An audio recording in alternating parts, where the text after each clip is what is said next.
اور مجھے افسوس ہے کہ بہت لوگ اب تک پاکستان کو دل سے تسلیم کرنے کو تیار نہیں۔ اللہ تبارک و تعالیٰ نے یہ ملک ہمیں عطا فرمایا، ایک نعمت عطا فرمائی، اس کا حال اگر دیکھو، اللہ نے ایسے وسائل ہمیں عطا فرمائے ہیں جو بہت کم دنیا کے ممالک کے اندر ہوتے ہیں۔ دریا ہمارے پاس ہیں، صحرا ہمارے پاس ہیں، پہاڑ ہمارے پاس ہیں، معدنیات ہمارے پاس ہیں۔ ہمارے آپ دیکھو پاکستان کے اندر جتنے پھل پیدا ہوتے ہیں، اور ہر پھل کے کتنے اقسام ہیں۔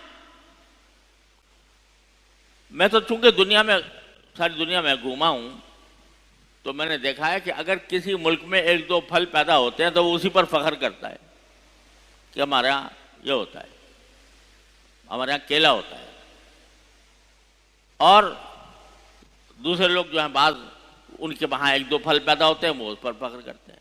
اتنے سارے پھل جتنے اللہ تعالیٰ نے ہمیں عطا فرمائے ہیں۔